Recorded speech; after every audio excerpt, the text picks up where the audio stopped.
Perfect. Okay, so today I'm not going to have a presentation up.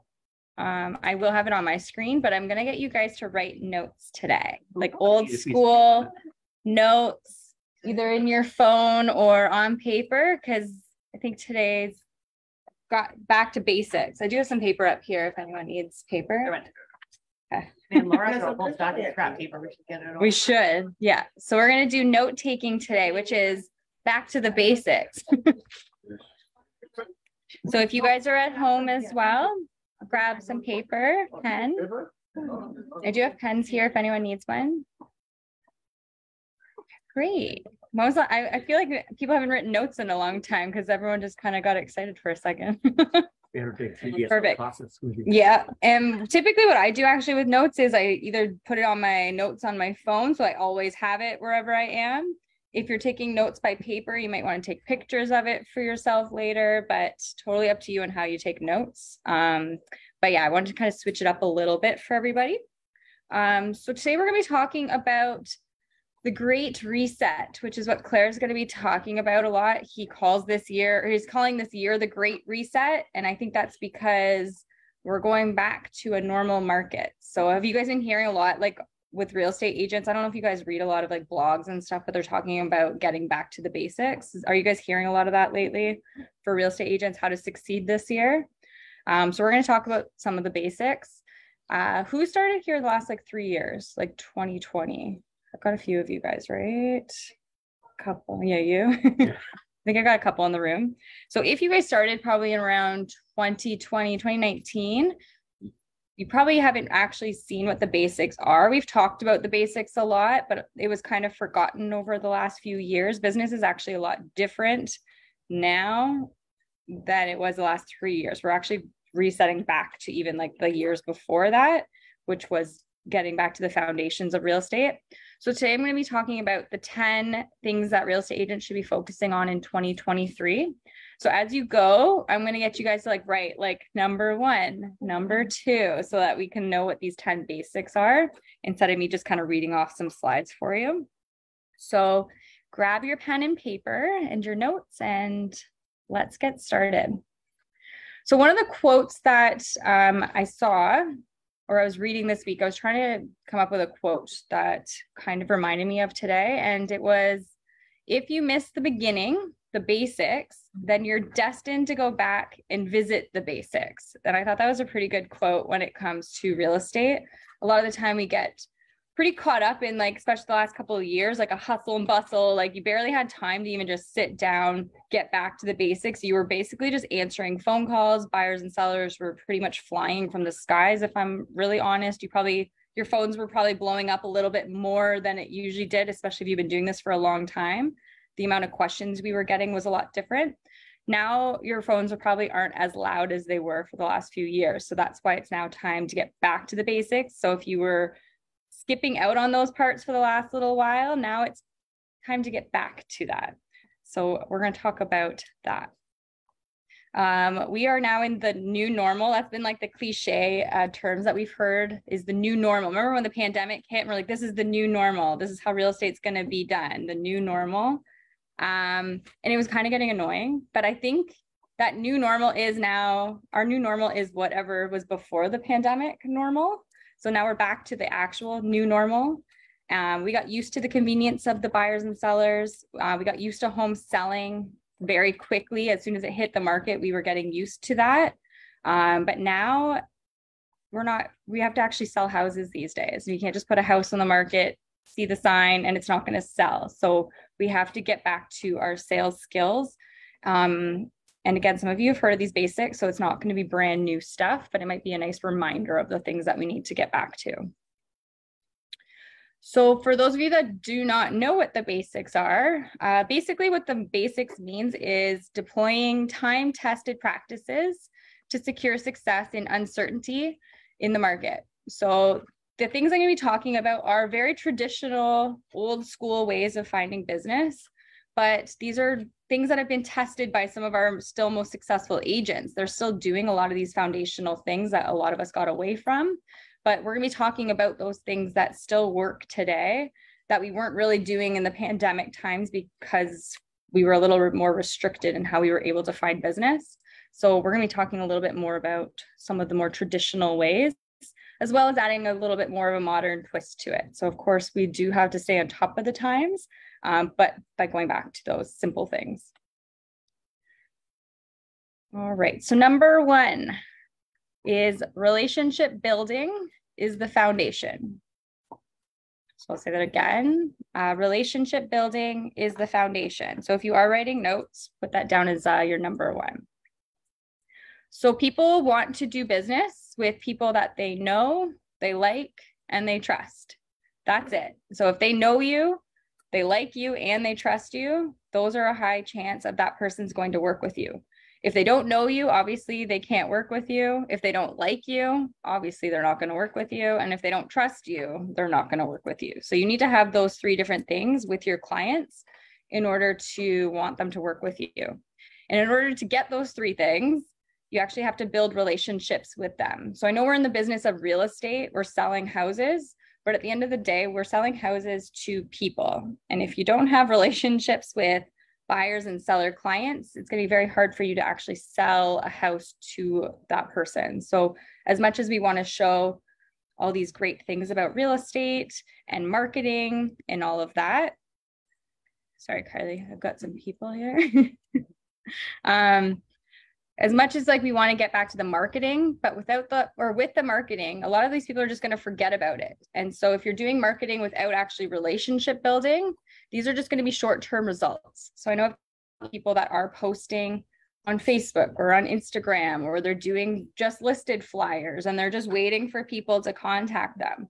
Unfortunately, that's just not the way that this is going to go. So you do have to now add that marketing piece, but you also need to be building relationships with the people that you're sharing these marketing pieces with. In the past few years, we were able to do some social media posts and people were messaging us. But now we actually have to go DMing and messaging these people. A lot of the people will forget. If you guys are doing like those educational content videos, I know I've got some people out there, or you're doing posts, people aren't going to remember exactly what you said.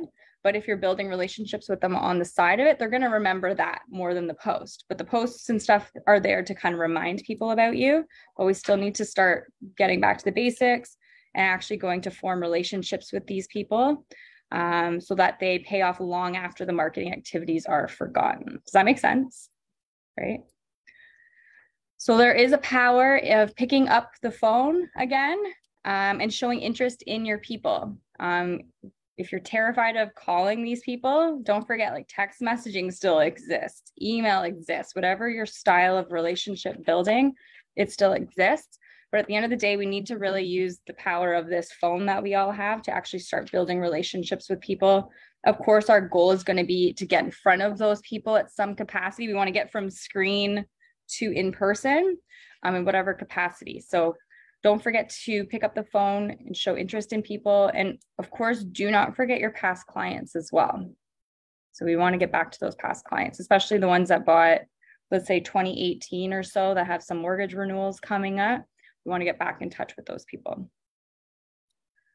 Connect with people outside of your market. So on top of the building relationships with people, don't forget to connect with people that are not located in your market. During the pandemic, we had a lot of people that were moving far away, right? Like they were all of a sudden, everyone's able to work from home. They're leaving the city. They're moving to the smaller towns. And at some point, a lot of us were driving out to those small towns. But don't forget to build relationships with the agents out in those smaller communities, right? So that if you do have clients that are like, hey, I don't want to live here anymore, I want to move to Barrie, or I want to move to Peterborough, don't forget to start building relationships with those agents to build a referral network back and forth that you can send clients to. People can come here. There's still a 25% referral fee in that. And all you have to do is pass those clients off. So I think there's going to be a lot of things to say when it comes to building relationships. And just focusing on your market and your neighborhood is really going to leave some money on the table. So if you have family, friends located in other provinces, even other cities, like, don't forget to reach out to them, even though you're not willing to drive out there, of course, or fly out there.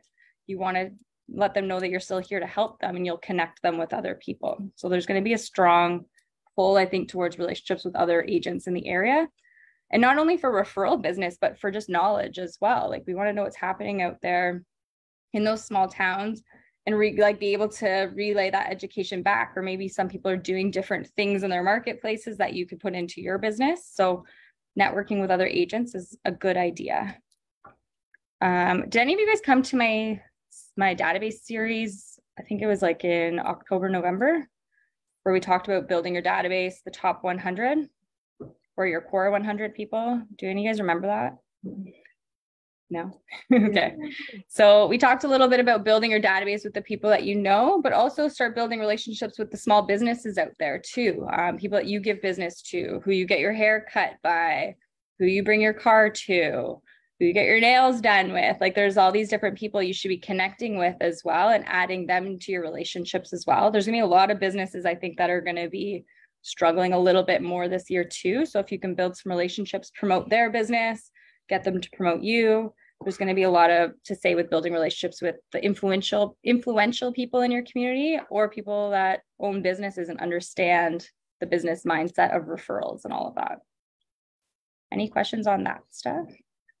100 for your podcast. Yeah, core 100. So it's like a list of 100 people that like you do business with. So your hair people, mortgage brokers, insurance people. Who'd you say? Your A-list clients. Who'd you say? Home maintenance people. So start like putting yourself out there, being like, the market's hard. If you need clients, I could send people to you. You can send people to me. And like, it's a back with business people, especially, it's like a back and forth type of relationship. Like if I'm going to send people to get their hair done here. So maybe when they're getting their hair done and they talk about real estate, you could be like, hey, I've got a really good real estate agent. So like there's different relationship building that you guys can be doing that way. All right, number 2, building and organizing your database. How many times have you guys heard us say this? Building and organizing your database. It's probably the most annoying thing you hear from us, but I say it because this is not a tip that should be overlooked. It's probably one of the most important pieces of your real estate business is having a database of people, basically. Having a database is really just having a CRM to organize your database. We talked about this a lot last week with Hub 21 you have access to. It could be on Follow Up Boss. It could be whatever platform you think of. But I know a lot of agents put this off, and they have been putting this off. It's something we should not be putting off. It's probably the most important thing. When you build the relationship with the person, now you need to put them into your database to make sure that you can maintain that relationship with them. So this year, if it's been one of the things that you've been putting off, you need to put this at the top of your list when it comes to building your business. We talked about last week how to build that email list. These people will be on your database so that you can mass communicate with them. When you meet somebody at an open house, they should go right into your database. They clicked on your website for information, they should go into your database. So your whole goal is to build this book of business. And hopefully the goal of that as well is like, maybe you've got to categorize it into buyers. And when you go on a listing presentation, you're like, yeah, I actually have a whole database of buyers I'm going to reach out to and then share this listing with them. So who you know is going to be very important in this business, especially when it comes to building your business. So the more organized you have a database, the better. The way you can start, if you have been putting off this part of your business, is by literally just going in your phone. Claire was going over this last week with someone. We had a brand new agent. We said, how many contacts do you have in your phone? He had 350 contacts in his phone. So like there's 350 people you can just put right into your database, contact them. These are obviously all people you've spoken to at some part in your career, or not like before you got into real estate even. So take those people, reach out to them, remind them you're in the business, put them on your database, put them on an email campaign, communicate with them regularly. Make sure this contact information is up to date. So full mailing addresses. I know you probably get into the habit where you're like, K Fulton, instead of writing Katelyn Fulton, or you'll put like their address and like, be like, oh, I'll get back to the postal code later or something like that. Just put the postal code in when you're doing it, because then you don't have to go back. And then I find your brain starts to think very chaotically. If you know that you've got some weird contacts in there, it makes you almost not want to go send those mail outs that you've got because you know you've got some duds in there. So just make sure everything is correct when you put it in there. And if you don't know how to use your CRM, ask. Please ask us, because we don't know if you need help if you don't tell us. I've seen lots of agents that are getting frustrated with using it and we're like, well, why haven't you told me? Like, so if you guys are struggling with it, just ask us. We will sit down with you. We'll show you how to use it. I have tons of videos that we send out quite often on YouTube. We have a whole database of videos on how to like upload clients to your database, how to add them to campaigns. So watch the videos, ask us, but don't sit there and stress out about this without asking for help too. And then once you've got your contacts all in there, you want to categorize them. So you want to have like A clients, B clients, buyer clients, seller clients, open house leads, like however you want to categorize them to keep yourself organized, and then decide how you want to stay in touch with them. Perfect. So 2, building and organizing your database. Number 3. So you may be shocked by this, but you are a business owner. Everyone write that down. I am a boss. You are a business owner. Treat it like a business. So I think a lot of agents forget you guys are like the CEO of your company. You are in charge of it. And especially in the beginning, you are the CEO, you're the marketer, you're the admin staff, you are everything in that business until you get to a certain level where all of a sudden you can hire off for those pieces. What's up?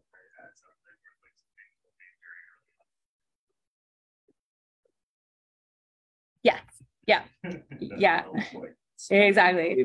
Yeah. Alex was saying for all of our online people, when you're in real estate, you wake up unemployed every single day. And that should scare the crap out of you. Yeah. Our coach says it too. Like every year you wake up, you start from scratch. Every January, like whatever you did in the past or whatever's closed, that business is done.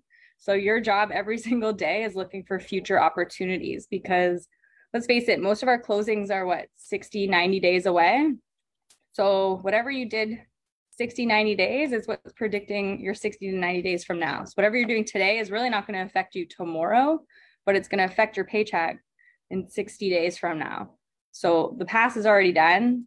So if you take a break, I know a lot of agents, especially in the slow market, they tend to take that time to be slow. They enjoy it.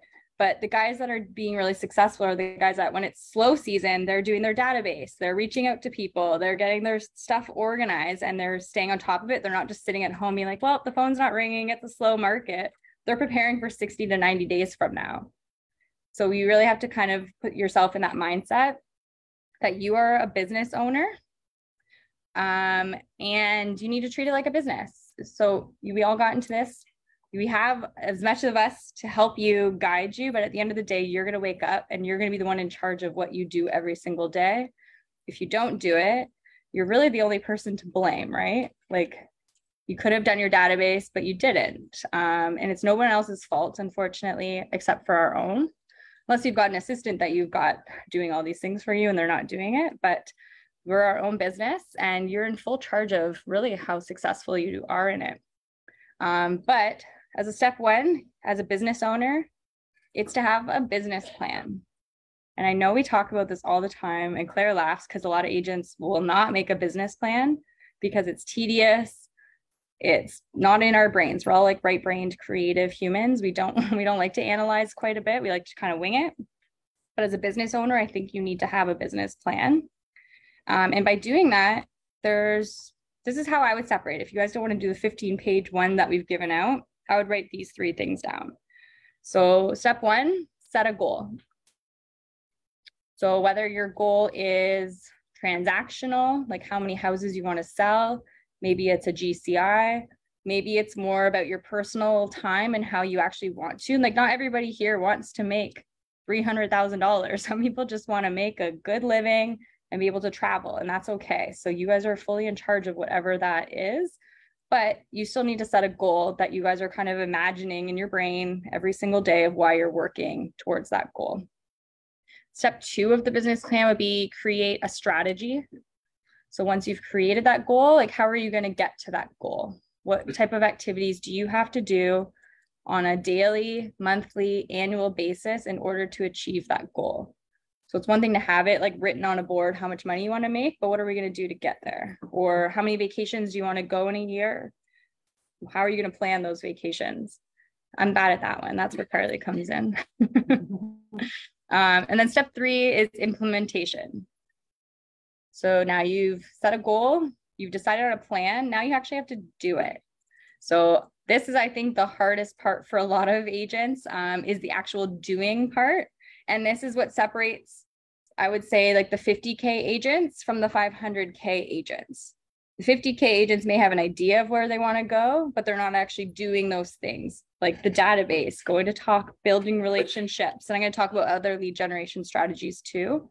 But the people that are getting to those higher levels are the ones that are actually setting some plans and actually like implementing every single thing they said they were going to do. And that's the only way to do it. I know it's easy to get lazy in this business, but if you've got a goal of making a lot of money, you got to do the things that get you up there. And I think especially as a new agent, it's important to know that this is a long-term game as well. So even if you are doing those social media posts, or you're going door knocking, or maybe you held an open house, that person is probably not going to buy or sell today. It's just you planting seeds, building relationships. Like how many of us have actually gone on a listing presentation and they sold, like they wanted to go on the market like tomorrow? Lots of times. How rare is it though? Or how often do you get more that don't do? Yeah. Yes. So you've got it. I think for you, it happens a lot more probably because you're out there doing a lot of appointments, right? Yeah. So if you're not doing appointments, you're probably not getting those people as often, getting the 1 week kind of list. It is definitely possible. But how long did it take you to get the relationship to get to that appointment? Yes. So maybe that they should go back then. Yeah. So it's not so much the person wasn't ready to sell next week. Usually like you're building a relationship with these people for like years before they even let you sit in front of them at a kitchen table. And then, yeah, maybe they're ready to sell right there. So maybe I should talk about, it's harder to get that appointment right away. They're not going to call you up and be like, hey, come on over. It's probably like they were watching your Instagram for like a year, or you've been talking back and forth, or they were getting your postcards for a year and then they reached out. So a lot of these seeds you're planting, someone might just be holding on to it for a long time. And a lot of agents go into this thinking it's quick money. I'm going to put out some flyers and like, we're going to sell lots of houses, or I'm going to do an open house and that buyer that came through is like ready to go. But that buyer, you may actually have to build a relationship for a few months before they actually do something, right? You're a farmer. You're a farmer, exactly. You are planting seeds, you are farming. Whenever we say farming, I don't necessarily, we're going to talk about farming a little bit, but I don't necessarily mean like, yeah, you're going to go grow some corn or anything. I mean, you're planting seeds of potential for them to sprout one day. So you're leaving, or Claire even calls them the luck seeds. You're just leaving luck seeds everywhere you go. You're building connections and hopefully it turns into something at some point. So just go into this, especially as a new agent, knowing that this is a long-term game. It might take you 2 or 3 years to get started. I've seen lots of agents that made $0 in their first year and then they like went up to like 150 the next. So don't get discouraged as well, just knowing that it is a long-term thing and a long-term game of doing consistent work as well, right? So we have to do these things consistently. Okay, so another thing that we have, this is still part of our number, where are we? 3? Mm-hmm. So let's talk about daily prospecting plan. This is also one of the hardest things that agents have, is coming up with a daily schedule. And I totally get it. I've even created daily schedules for you. I already know it's totally unrealistic. That's just not how our business really works. But if we can just come up with some sort of daily prospecting plan every day, you can kind of break it down into a 3, 2, 1. Okay. So every single day, your goal is to do 3 hours of prospecting, which is outreach, 3 hours of like reaching out to people you know, small businesses, booking meetings, like getting in front of people. 3 hours a day is what you should be spending on prospecting. Whatever time of day that is for you, preferably the morning, get it all out of the way in the morning, and then the rest of the day is up to you. But I think in the mornings is a really good time. 8 a.m., 9 a.m., whatever time that is for you, your morning should be spent prospecting. With the 3 hours, you want to try to get 2 leads. Okay. And I'm sure you guys have heard me say, and I've heard this at many conferences I've gone to, is 4 leads. Of the 4 leads, one of those works out, right? So if you guys have 4 buyer leads right now, probably only one of them is actually going to do something. And that's just the straight math of it. So every day your goal is to get 2 leads. If you're doing that every day, hopefully you're getting, so in like 2 days, if you're getting 4 leads, one of those people should do something. So every week you should hopefully get a couple of real prospective clients, but just go in with the math that every single lead you get is probably not going to do something. I find a lot of agents, what they'll do is they'll get those leads or 1 or 2 leads and they'll focus their entire energy. They stop prospecting. They've got these leads. They're like, I'm just going to focus on these guys. That buyer ends up backing out. The seller backs out, and then you're back to square one of prospecting again. So we got to keep it consistently prospecting to build those leads, knowing that just because they're a lead doesn't mean they're actually going to go full force with the process, and they may back out with you. So you can do the 3 hours a day, 2 leads, and the goal of every day is to get 1 appointment. So ultimately our goal is actually to get to that person's kitchen table to do a listing presentation, or to get in front of a showing and get a buyer consultation or a buyer showing appointment. So at the end of the day, your whole goal is to try to get from online or from offline to in person to actually help them buy or sell a house. So 3, 2, 1, 3 hours of prospecting, 2 leads, and 1 appointment. So if you can map out these daily actions and to-do lists every day, I think you'll be on track for like a good year. And I know this is gonna be the hardest part. Yeah, like your goal should be at least to book an appointment per day. Like when you're doing your prospecting, your goal of prospecting is not only to talk to people, but your whole goal is to get that appointment, right? Is that where you're headed? Or this is gonna be your challenge for the year, right? So Susan does a lot of calling and she does really well at it. So if anyone wants to do cold calling, Susan's your girl.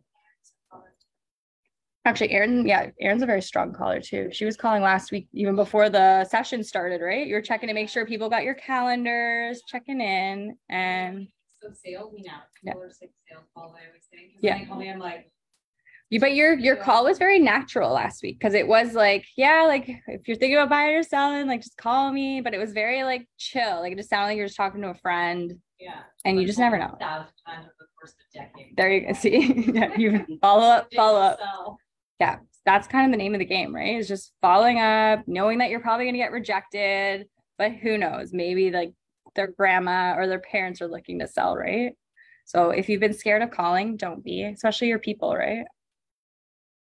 Okay, number 4, get clear on your lead acquisition and diversify your sources. So I'll say that again, get clear on your lead acquisition and diversify your sources.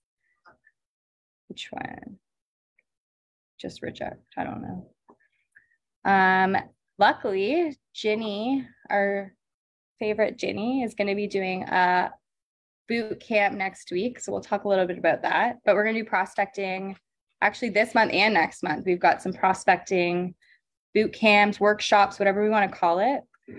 So if you've never done prospecting before, then hopefully next week will be a good session for you guys to come to, and we'll teach you a few things.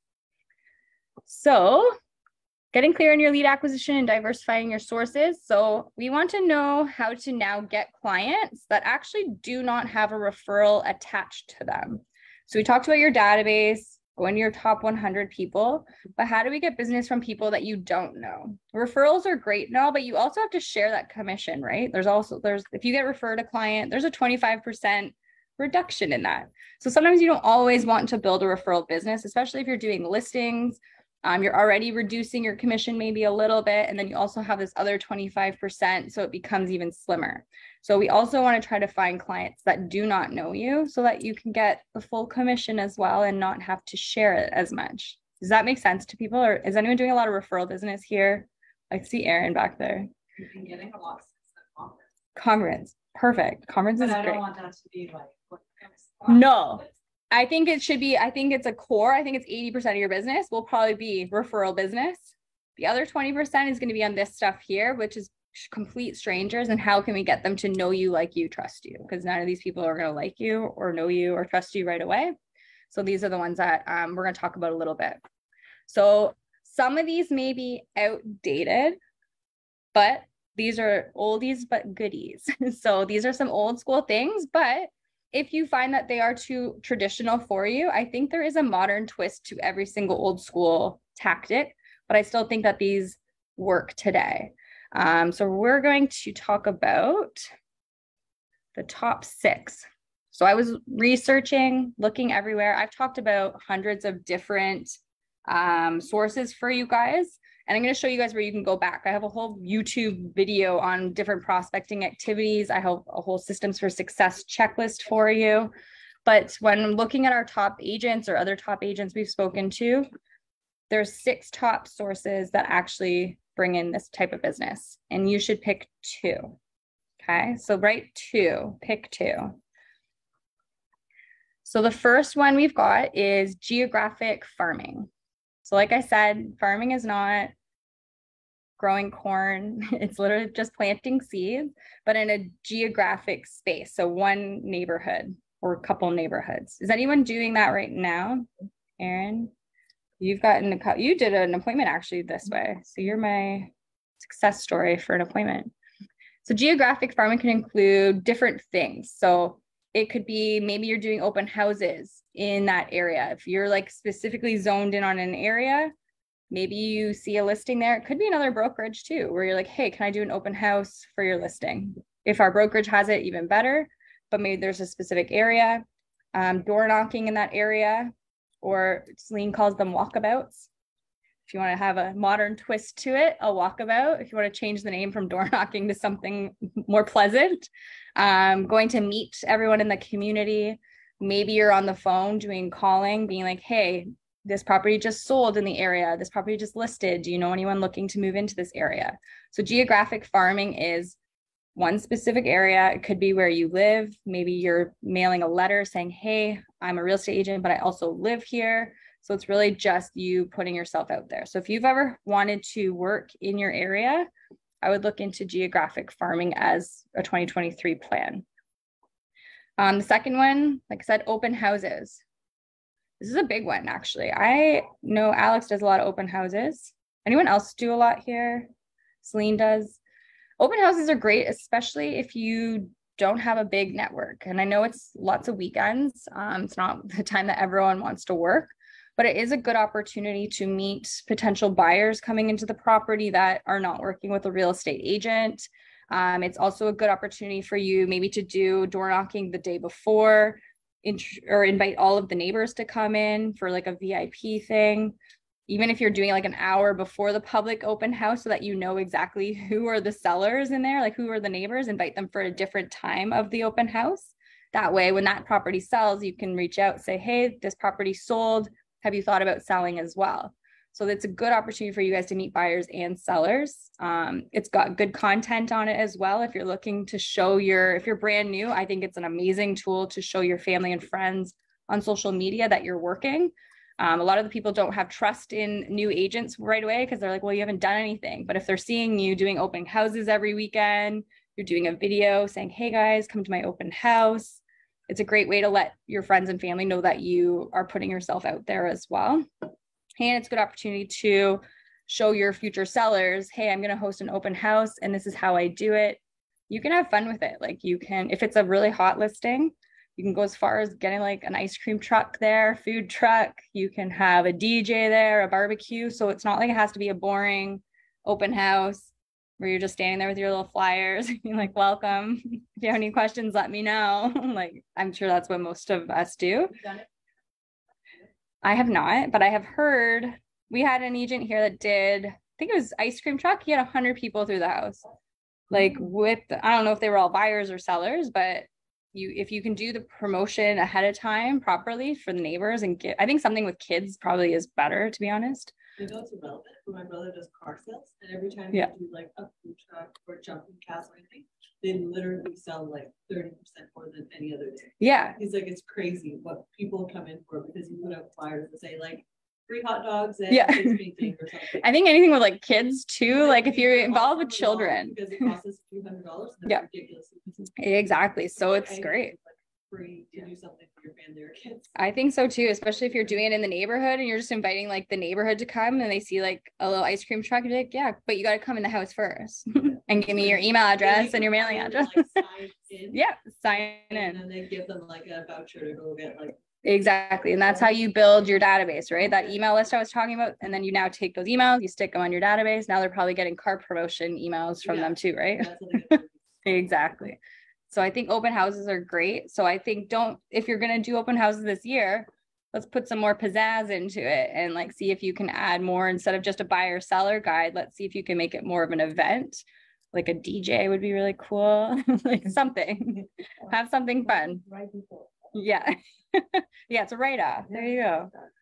And then it might be cool because like there's even some agents I've seen in Toronto that just have really good like food when you go there, and she invited us to a broker open and we couldn't go, but I was like, oh, like I wish we could go. She always gives really cool stuff. Like she has like just a fun theme. I think it was something like a coffee theme. So she pretended she was a barista and she was making like coffees for everyone. It was a rental open house too, by the way. So downtown, and she just goes all out. And now I know her as this agent that gives really good gifts, and she just like hosts a really good open house. So it could be broker opens too. You never know. The third one, direct from watching your content online. So that's another top source. So content, that's just making videos online. You're posting on social media often. So you may actually get people reaching out directly to you, which I know everyone wants that type of prospecting where you're putting out the material and people are coming to you. So direct from watching your content online, I think it's a really good one. So 2023 videos. And hopefully we can I might do a session actually this year to get people more comfortable on video. I know it's not a very comfortable thing for people. And it doesn't even have to be on social media platforms. It could just be directly one-on-one to your client. If you're doing like a CMA and you're reaching out to them and you're just a video one-on-one, maybe you don't want to put yourself out there for thousands of people, but you want to have a more one-on-one conversation on video. I think people need to see who we are. There's lots of stuff on social media. There's new chat things. There's Chat GPT. It's AI thing. We'll talk about that maybe in the future too, but they'll actually write the scripts for you too. So if you don't know what to say, they can write your script for video. If you're too scared to go on video, then maybe you're doing house tours, but doing something to show that you're out there working. But again, these are 6 sources. You're only picking 2, but a video or social media has been something you're interested in on either Instagram, Facebook. I think YouTube was good. TikTok, I'm on the fence about. I think TikTok's really mean.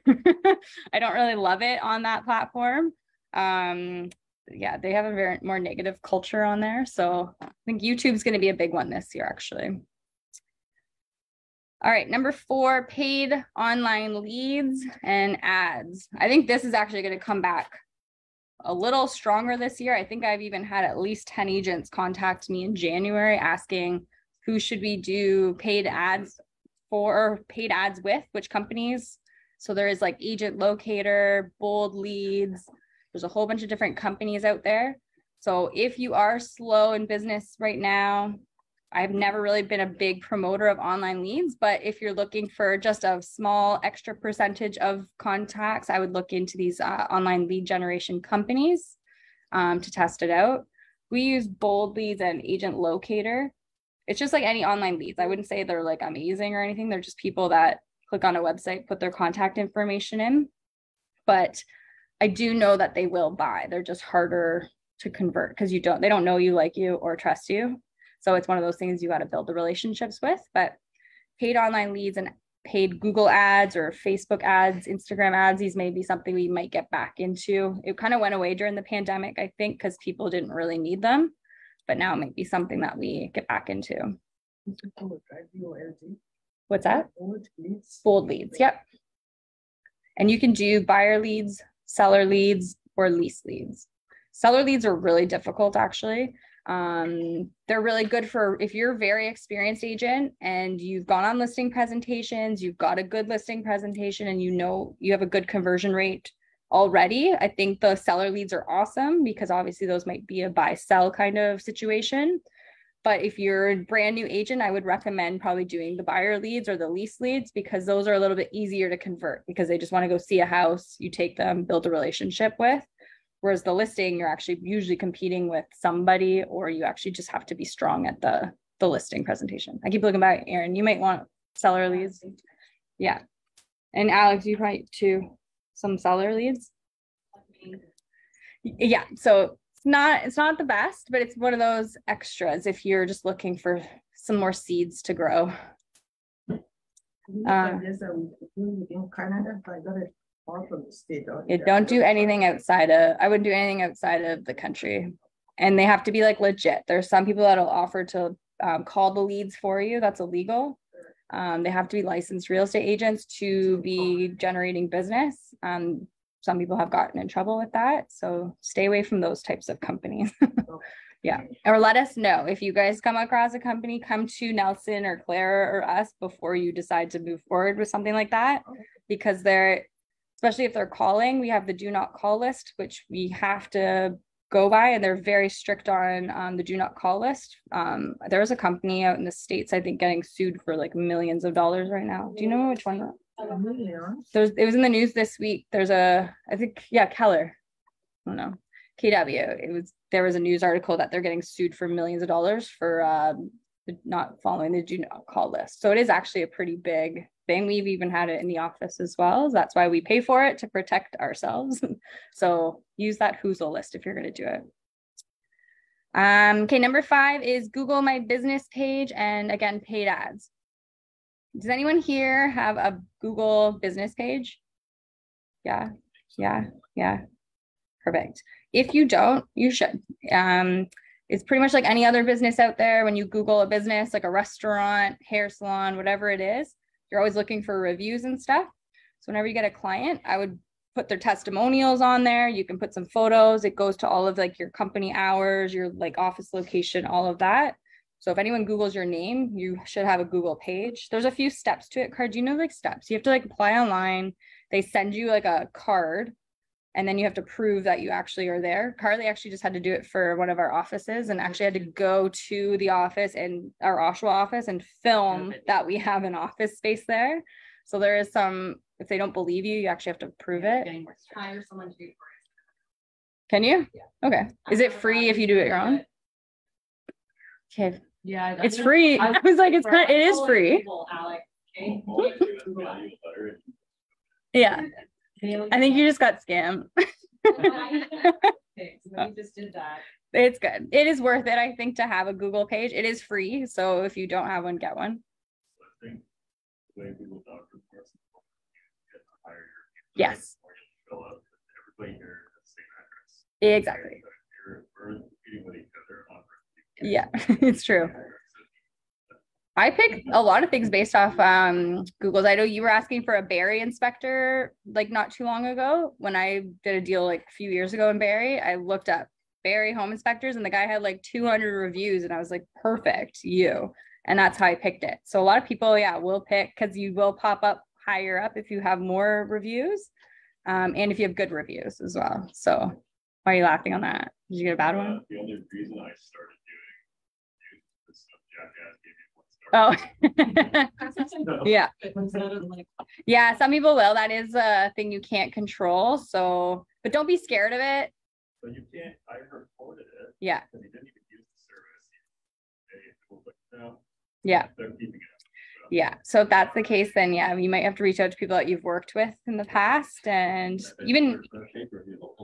I've reported for like my salon. Like they've never been there. They just randomly, I'll see that they've gone to everyone in the area and just put one. Yeah, yours is a little tainted. Yeah. I don't feel like real estate's as bad, but I don't know. I still recommend it. She's like, oh no. Yeah. And I think for reviews and stuff, it's good to ask people that you've worked with too. Like ask the cooperating agent to give you a review. Ask your lawyers to give you a review. So like don't just do your clients, like ask people that you've worked with, even take it a step further, and after a deal, if you liked working with them, put a review on their page and be like, and they'll be like, oh, thanks. And then hopefully they'll do it in return. So don't forget about getting reviews from agents that you had a good cooperating relationship with too. Yeah, it's free. I've seen that everywhere I go now. Yeah. They'll pass something off to you. I don't think you're allowed to, but Yeah, I've seen it. Like so many restaurants have. I think that's what I'm like, that I think it is illegal. Yeah, it is. So I won't say it on camera, but sure. And then the 6th top listing source is FSBOs. So for sale by owners, just listed, just sold cards, and previously listed homes. So these are when you can get into either the calling, you can get into mailing out things to these people or going directly to their doors. So don't forget these old school things. Like, I know they sound old school, but I don't really know what new school is, to be honest. Like at the end of the day, we're still calling, texting, emailing. What's old? Is old school go to the door, I guess. I don't know. Do what you got to do. But those are some other ones. FSBOs would be good actually in this market because they're not selling as hot as they used to. So if you can get to someone that's been trying to sell their own house, they can't, then it might be an opportunity for you to get in there for an appointment and try to help them sell it. I used to get a list of people, but Yep. I forgot the website. Yeah, there is a list out there. The only problem with the list is the agents that buy the list, it's the same agents that have the same list for all the agents. So that was the problem. Yeah, I've heard that was one of them. People calling, how many people calling me a day, something like that. Yeah. So what's the best way to? I would try like the sources where they're probably listing it. Kijiji, probably Facebook Marketplace, Zumper. Like even if you guys aren't going after straight listings, you guys could be going after landlords that are trying to rent their properties, and maybe you're starting off by working directly with the landlord that might want to put their listing on MLS. So if you're a new agent and you're looking for some creative ways, it might be going after the landlords on those platforms and just trying to get listings. Okay. Yeah. Thanks. Okay, so from there, now I'm going to get you guys to write down 6 sources to nurture leads and follow up. So these are some of the things you can be doing to build those relationships with people. One of them is email marketing, which we talked a lot about last week. So building an email list and then mass communicating with people, or even just one-on-one emails. Number 2 would be events. So past client events, A+ client events, investor events, first time home buyer events, seller events. I'm going to hopefully do maybe a session on you guys. I've had a lot of people asking about how to host a first time home buyer session. So if that's on your list, reach out to me and maybe I can give you guys some creative ideas, but think about different events you guys can be hosting, even in person or virtual. But it might be a good opportunity for you guys to build relationships by promoting some events to, like, even if they're just your past clients and you've got some first time home buyers there, maybe you're hosting like a Zoom meeting for everybody saying, okay, how can we now get you into your next step up home? Or you've got some senior clients on your list. Maybe you could talk about how to do downsizing. So different types of events. Could be just a client appreciation event where you're taking them to go get their eyebrows waxed and bring all the girls to the spa. Could be a pumpkin fest. So there's lots of different types of client events you can have to really just like nurture your leads, stay in contact with them. I used to do first time home buyer seminar. Yep. But the problem I was having, like most people come, they just come to get the information. Yep. So that's why I was like, it's just a thing to nurture your leads or find someone. You never know in those groups. I've seen some people, I know Celine, you've done them before too, right? And did you have success with it? Yeah, I think it's like a hit or miss. I think, yeah, give them free food. Yeah. You're not wrong. I got some, it just said compared to the number of that one. Yeah. I think it's one of those things that you just have to do like once a quarter. Hope that you can get at least, I think your goal, it's not to convert all of them, but to get maybe one, right? Yeah. So I think it's still a good idea. I did that as well, and it was quite successful. Yeah. Wow, 35 people. people. That's pretty good. That's not bad. 2 and 30 leads. That's not bad. And did they end up doing something as well? Those 2 leads? Yeah. Yeah. Perfect. So close. And how much was that event? Sorry? How much did you pay for the event, you think? 500. So $500 for 2 leads, which is probably like maybe $20,000 to $40,000 you made. So I had rented one room, it cost $150. Yeah. And I had $250. Yeah. That's it. Yeah. And I did advertise, the free food. Yeah. And drinks. Free food and drinks. Come on by. And who did you send your like flyer out to? Is it like the area, your past clients? Who got the invite? The area, I did my farming area. Yep. Perfect. Yeah. Online. Yeah, perfect. So I think that's going to come back this year too. Yeah. Mm-hmm. Yeah. Perfect. Yeah. And you guys can do kind of what I'm doing right now. Like I've got people on Facebook, I've got people on Zoom, and then I've got you guys in person. So you guys could try to do like a three-way kind of thing. If you want people that don't want to come, you got people that want to be online, you can do like a mix of each. So it's a good, and if you need help with the tech, then call Carly. Okay, number 3, direct mail. So again, those are good follow-up things, whether it's through postcards, happy birthday cards, maybe you're doing handwritten cards, something that goes directly to their mail. There's mailing sources out there that will send newsletters to your past clients that's on the market. So if you give them, I think Morse Marketing is one of them, kits, they will actually take your client list and mail out a newsletter for you on your behalf. So that might be a way to nurture your leads. 4, of course, calling, texting, and DMing, whatever source of communication you prefer. But directly messaging these people, checking in with them, following up. That's another one. Number 5 is social media. So just being in front of them all day. So if you're doing stories, if you're doing posts, Claire talked about like 3 different ideas for your social media this week, which was that vacant home tax, the foreign buyer tax, and the first time home buyer incentives. So every Monday, Claire will give you ideas on things to post on Instagram. So these are different informative things you guys can be posting as well. And then number 6 is one-on-one meetings. So actually getting in front of people, getting coffee with maybe your A+ clients, you want to grab coffee with them, have a dinner with the family, things like that. So getting more face-to-face. So those are 6 sources of relationship building for follow-up of leads or past clients and all that stuff. And at the end of the meeting, your goal is either to connect to them as a client or ask them for referral business. All right, number 5 is develop your brand. So I know this is like a hot topic and I don't want to dive too deep into it because I think this building your brand thing stresses people out a lot. But basically people who don't go with someone that they know, if they decide they don't want to go with their brother or their sister, they usually typically go with the hyper-local agent or the hyper-local expert or a referral. So you need to decide what's going to differentiate you from the competition that's out there in your neighborhood, or who some of us have family and friends and they always think that that family and friend is going to win. They're always like, oh, my cousin's in real estate. That's great. He might be saying that about you too. My cousin's in real estate. So you got to figure out a way to differentiate yourself with either the family, your friends, or your network to try to become that agent. So what differentiates you from them? What are you doing to stand out from people? Like I said, I was talking about this agent that hosts these really great open houses. So are you really great on social media? Are you great to talk to when you show up to their door? Do you host really good events? Like what are you known for in the community that makes people want to work with you? Are you putting yourself out there in front of people in your community to be known as that hyper local expert, or are you just sitting there and you just live in the area and that's why they should hire you? So what are you doing to actually be in front of people to let them know that you're the expert?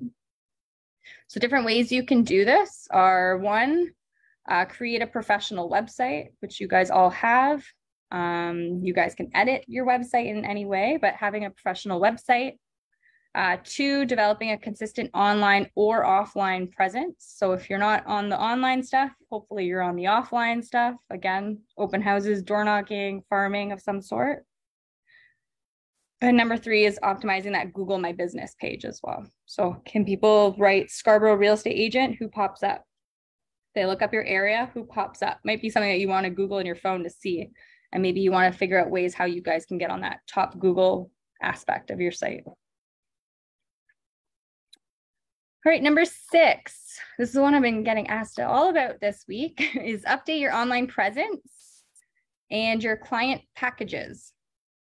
So we've talked about updating your buyer and seller guides this time of the year, your listing presentations, your buyer presentations, get your just listed, just sold cards. Maybe you just have one template that you use for the whole year and all you're doing is inserting pictures into it so that you're keeping it just consistent.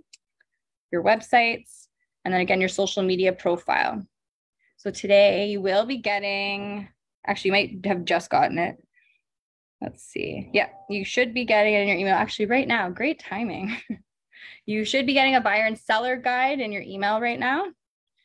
So I already know that we've been telling agents to do their buyer and seller guides, update it, blah, blah, blah. And I know that it's a time consuming thing. So we just went ahead and did it for you this time so you don't have to do it.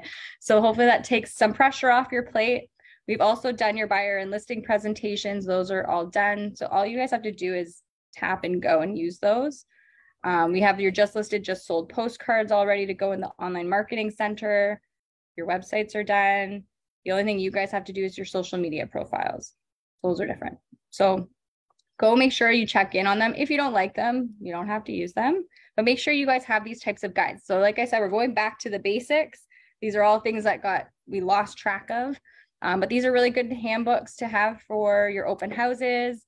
If you're trying to build an email list, you're writing on your social media or your flyers saying, hey, put your email address in here, receive my free home buyer seller guide. If you're doing first-time home buyer seminars, maybe at the end of the seminar, they get a free handbook. So there's different ways that you can use this handbook to get people to give you their email address or their contact information. So don't worry about it if it has all your branding on it. The whole goal is to really get email addresses. And then when you're going on listing presentations, buyer presentations, of course, it's just like a nice piece that you can just leave behind on the table. So did you guys all get that email? Perfect. And then we left enough room in there. If you guys are Google Canva pros, I left enough room in there for you guys to put your name or your logo on there. If you don't know Canva, just use that guide that you've got there. Okay, number 7. This one's going to be an interesting one, but perfect your scripts and presentations. So we talk about this quite often and knowing what to say. So practice makes perfect. Role playing with someone, having a scripts book, have something. We are back to becoming sales reps again, where people are calling us. And if you don't know what to say, it's going to be very hard for you to show confidence to someone that you know what you're talking about. So we need to get to scripts. Eventually your scripts are going to become natural. But I think we all need to get back into just at least reading scripts, seeing what to say. We had a objection handling session in the fall where we talked about commission scripts. When people say, what are you going to do? Or will you drop your commission for me? So we want to have scripts for these certain things. There's really only 10 objections you should handle.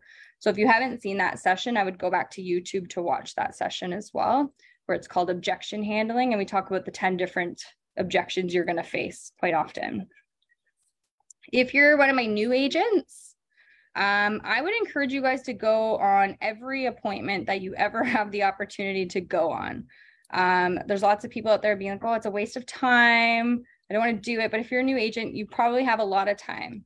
So if you get asked to go show a tenant a property, I would go. This could be like bad or good, but I think you should go waste some time with tenants. And I think you should get stood up. I think you need to get used to being a real estate agent, which is literally getting ghosted. I know Chad just got ghosted yesterday. Unfortunately, we have to put ourselves out there and accept that you might be wasting some time. So if you're a new agent, go waste time. Go get some tenants that are unqualified. Go look at some houses. If they show you up, go take a look at the unit, take some videos. Yeah. Yes. Exactly.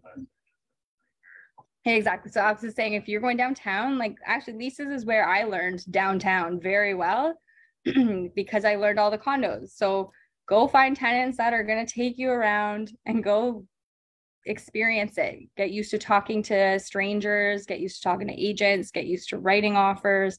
So if you're a new agent, you should be going on appointments quite often, whether you're lead generating or not. If you're an experienced agent, you may be likely wanting to switch over to focus more on listings. You may be past that part where you want to run around with buyers so often. So you may be more focused on doing listings. List to last is what we talk about. Not that you're going to reject any buyers, but when you get more experienced, time is of the essence in this case, and you want to focus more on prospecting and working with those qualified people. But hopefully it's because you already have the scripts down, you've got the presentations down, all of that. So now your focus is on getting more clients. But if you're an experienced agent, you just want to go out there as many times as possible to go see as many houses as possible and talk to as many strangers. And if you're getting ghosted and you're getting bad credits and all that stuff, that's just honestly, it's just part of the game. I know my experienced agents, how many of you guys have experienced all of those things? Right? I know we're all like giggling because it's true. Yeah. And even get used to like asking strangers for like BRAs. I think it was my second day. I was already putting Kijiji ads up because I was ready to go. And I went down to Liberty Village there. And I remember like in school, they teach you the BRA, right? Get it signed before you do anything. So I brought it.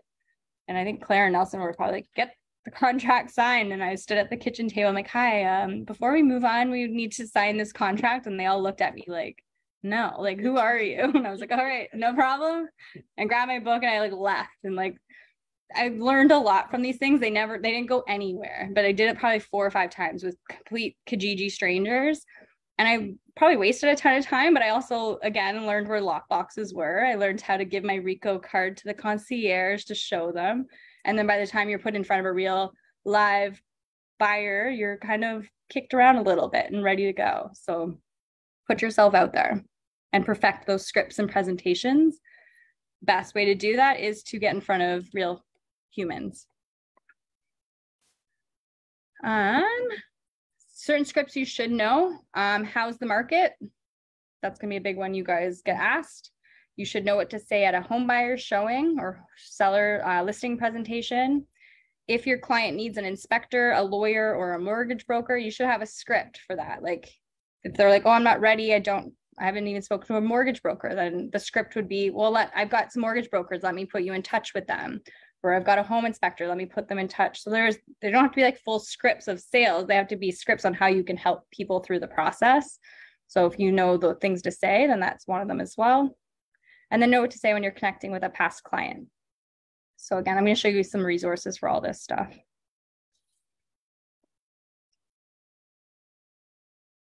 Part of knowing the scripts, I think it's important that you all know the market, and you should know and understand the market, and you should be studying this probably every single day.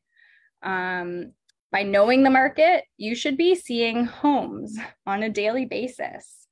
So how many of you guys see houses like every day? Not every day. Once a week, twice a week, 5 times a week. If you're not seeing homes, it's gonna be very hard for you guys to know what's happening in the market.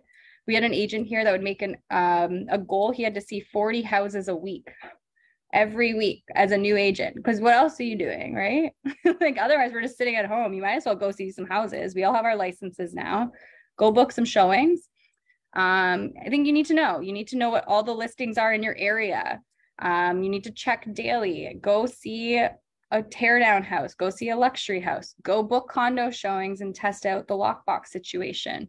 But I think if you're not seeing houses, you almost need to like just do it for yourself just to feel like you're out doing something. So go book some showings. Know the numbers.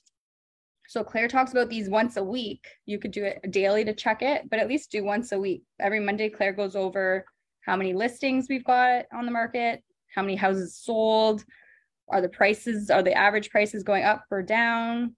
How many days on market are houses sitting at? And then check not only today's numbers, but we want to see what happened in the past. So like what happened last month, what happened last year. So get used to calculating percentages. And then once you guys start to study all this stuff every day, it becomes very easy for you to understand the script when someone says, how's the market going? And then you can just spiel it off really quick because you're studying it all the time. You could check this by having market areas on your MLS search. If you don't know how to do that, we can help you do that.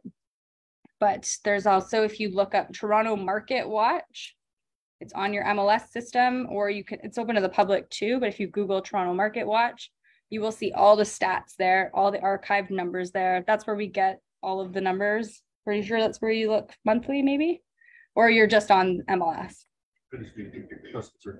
Yeah, custom searches, specific areas. So just be on top of the numbers. It's just part of your job. Just treat it like prospecting, market research. I think to get better at it, I think we should all get on videos. I know Alex just did one this month, right? I'm trying to do at least 1 a week. 1 a week. Yeah. So I think getting in front of a camera, writing a full script and like teaching yourself how to speak. I think at first it's going to be really awkward and weird, but I think it's actually the best way to give yourself confidence. I use the teleprompter app. Yeah. Oh, is it good? I looked that prompt, or I looked up that app. Practice, right? Because I don't want to stumble on speaking. Exactly. So I know exactly how I speak. Exactly. And I practice it until yeah. So there's the teleprompter on your phone where like you write out the script and it like rolls up the script, but it's also filming you at the same time speaking. Eventually, Alex, you're not going to use that teleprompter. Eventually, you're going to have a little sticky note. And I think in like 6 months from now, you're just going to be ripping up like stuff. But I think to get started, yeah, you read off a script. And now when people ask you, you already kind of have your script now for the week. So I think if you want to get more confident, either write out like what you think is going on in the market, do a write-up script on like a social media post, or if you really want to step it up, do a video. So that's, I think, the easiest way to kind of get going. But definitely book showings, especially if you're brand new. Don't need a buyer to book showing things to inspire. Yes. So when you're booking a showing, just put it as an preview, they call it. So you can book it as a agent preview instead of a buyer showing. That way they know that you're not bringing in a buyer. They may reject it, but I think you need to go see houses and take videos. Kind of. I know you're not really allowed. Do they allow people to put it on preview? Yes. Yeah. Yeah. Just say like I have a listing coming up or you live in the area. Some agents may think it's weird, but then just book another one. Yeah. Especially vacant homes. I don't see why not. Okay, number 8, creating an exceptional client experience. So again, this is a very basic term. In order to build a referral network, you need to create a good client experience. So if you want them to work with you again, you have to give them a good experience the first time, or they're not going to call you back and they're not going to refer you. So you need to give this client an experience that they're not going to forget about forever, because they probably might not do something for the next 10 years. But if you gave, especially a tenant, if you give a tenant a really good experience, and then they'll be like, wow, imagine what she'll do or he'll do when I go to purchase a home. So treat your tenants as if they're a buyer. Also like the family. Yeah. So then their family might be looking, they're like, oh, well, my agent was really great with this lease. Why don't you call them? Communication is key, and I can't stress this enough. If you're working with today's buyers and sellers, especially the millennial, Gen Z type of clients, your communication needs to be like on top of it. And by on top of it, I mean like responsive, attentive. I find that if you don't respond very quickly, like within 30 minutes of a person, they're already on to the next agent. And it's kind of like an online lead. But I find that people like quick responses. They don't even like to wait an hour. If they have a question about something, they want to be responded to, whether it's through email, text. Don't make a client wait 2 days before you respond. At least acknowledge it if you can't respond to it right away. But is anyone guilty of making people wait like a day or two for emails or anything? No. We're done with that. I think clients really do pick an agent that is on top of it, and they feel like they are the only client in that agent's world, even if they're not. People like fast responses. You guys like fast responses too. If you message one of us, I'm sure you guys hope that we respond very quickly, right? Right. Yeah. So I think that's just part of the client experience. They want to be responded to fast, quickly, attentively, proactively. Those are very important. So I think if you suck at all of these things, what? Yeah, texting. You're not, eh? Oh, I will. I actually make it an effort to clear out every single person. If I get an email from like directly to me about something, I clear it all by the end of the day. And every day I wake up with a fresh email. I always make sure that they're all cleared. Claire is probably like the busiest human on earth, and he responds very promptly. My mailbox is always empty. Always empty. He's actually always zero. Always empty. So it's just part of, and you guys like to be communicated probably like that too, right? We like fast response. So I think it's just part of the business. If you want to build a good clientele, honestly, if you respond fast and you're stupid, they don't even care because you responded fast. Like if you don't know the answer and you found it out really quick, that's like, that'll take you further than actually like being a top sales rep. They'll take a person that responds quicker over an agent that responds to them 2 days later. So it's just something to think about for the basics is your fast responsiveness. Making things as smooth as possible. Don't add stress to them. Don't let them know you're stressed. Don't comment on if the other agent is being stupid. Keep all your agent to agent communications agent to agent. I'm sure you'll all learn that lesson when you mention something to your client about what the other agent said, and then all of a sudden it becomes a fight. I don't know if you guys ever experienced that, and then it becomes the client versus the client kind of situation. So try to keep your agent to agent communication sideways. Don't let your clients know that there's some stress on any end. Keep things very smooth and seamless on the surface for them, even if things are going bad over here. So I think keeping them out of the loop on that type of stuff will keep it stress-free for them as well. They'll appreciate that part. And then again, what will they remember? So are you going above and beyond for them? Are you ordering them dinner when the deal's firmed up? Maybe you like the deal firms up. Why don't I order you guys pizza? It's been a very stressful few weeks of you exiting the house. Why don't I order your family some food? Buying the moving boxes, like taking some sort of little task off the stress list. If you could do something like that, having the right team of experts. So if they do need some sort of home renovation or they need something done, by quickly giving them personal contacts, I think that really helps. And if you don't know, ask an agent if they've used other people and refer those people out. This is also part of your top 100 or your core 100 list, is having those people to refer business to. So grow that team of experts. The buyer experience, make it smooth, make your showings on time, make it fun, have things organized, all that good stuff. And then give them something to brag about.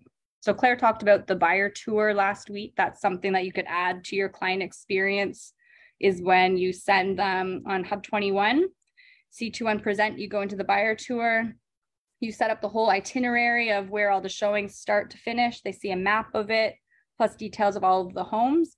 You can text it, email it to them, be like, all right, great, we're starting here at 12:30. Here's the itinerary for the day. So those things like that just have like a little bit of a buyer experience that you guys can add to the table for them.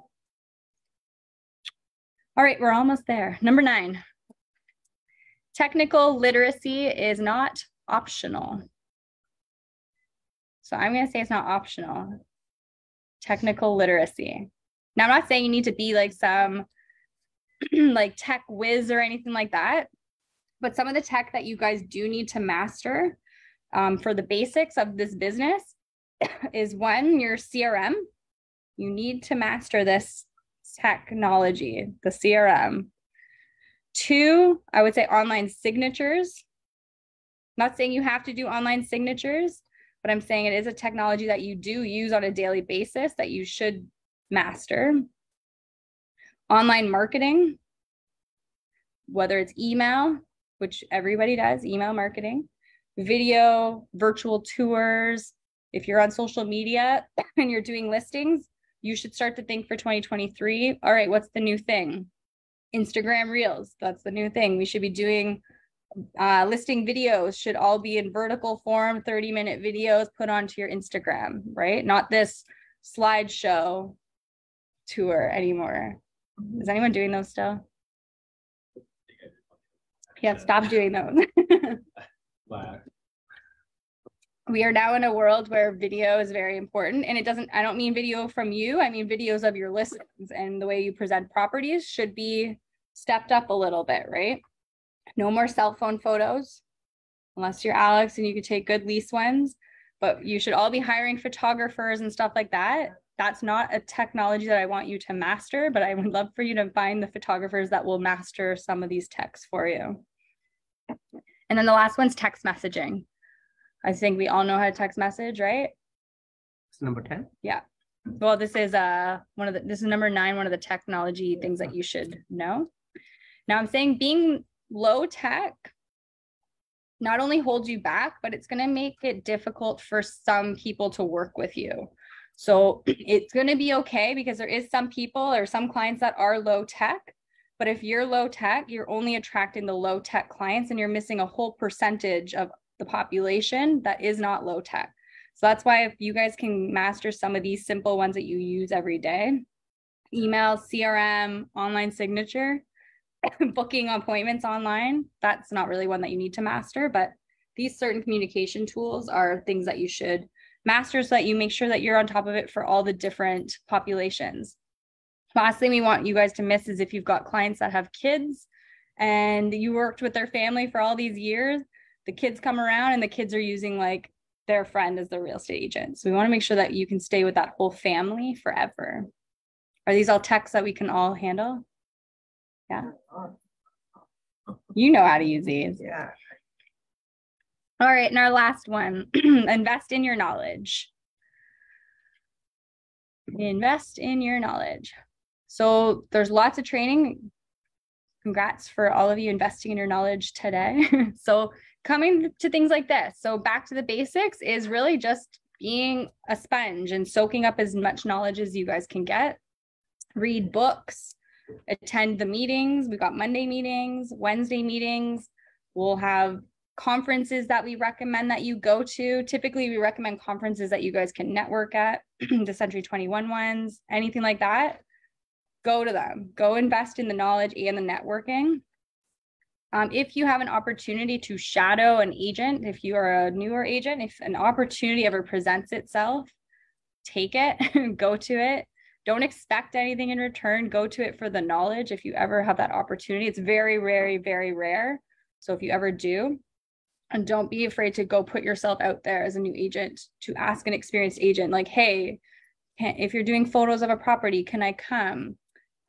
If you're going on a showing, can I just like come? Listing presentations might be tricky because we're already nervous as it is when you're doing a listing presentation. But I think things like going to see the stagers, going to watch the photographer, like things that don't require too much face-to-face selling with the client, I think those are good opportunities to be at as well.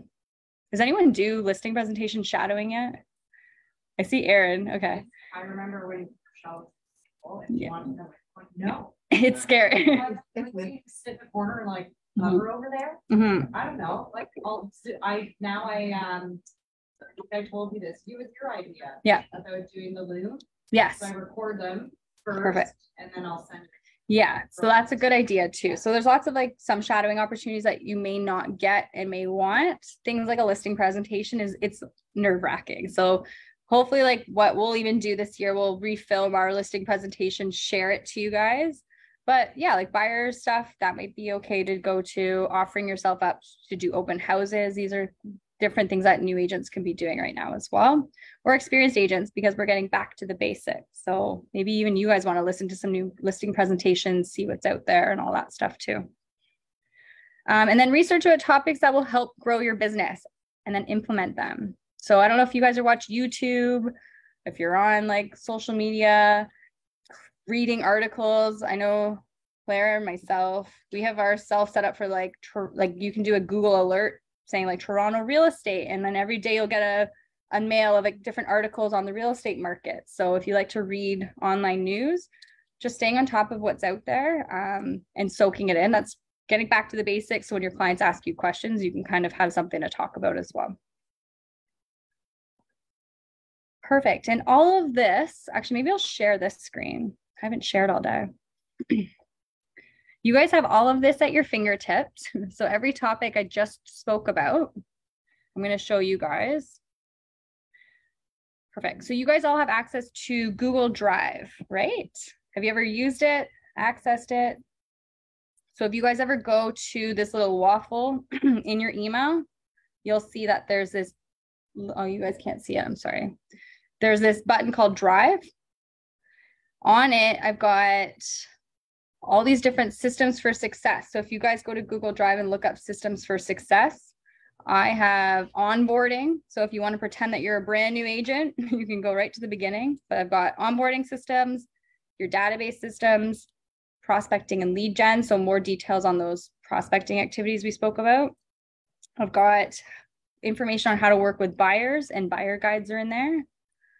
The listing presentation are all there, and things to bring on your listing presentation, ideas on marketing your listings, pricing strategies, handling offers, business plans, email marketing. We even have 100 CMAs in 100 days challenge in there if you guys wanted to start that up again, and then a database series. So if you want to check out your Google Drive, because there's tons of systems and books to go over all of these basics I spoke to in like big detail for each of them, but it's definitely something that you guys should check out. How do I unshare? There we go. Perfect. Does anybody have any questions? I know it's a lot of stuff for you guys. No, we got all of our 10 basic tips.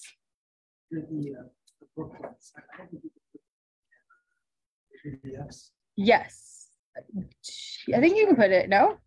Okay. So if you guys are Canva pros, maybe I'll give you the JPEG version of it. I'll just test that one out. Perfect. All right. So those are the basics for everybody. Oh, that's what I should use. Another agent.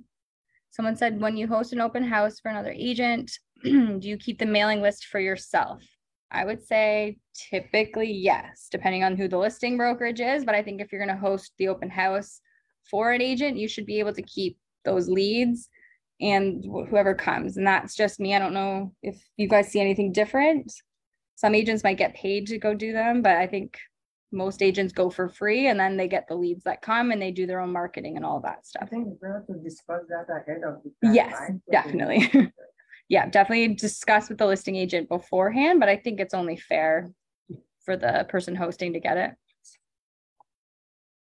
Perfect. Anyone on Facebook got questions? No. Okay, perfect. So this will be on YouTube. So if you guys want to rewatch it, I'll put it back up there. And then you guys all got the buyer seller guides. And I'll also put a link in the email today where you guys can check out all those different systems for success if you want to dive into any of those topics like much deeper. So got lots of content for you.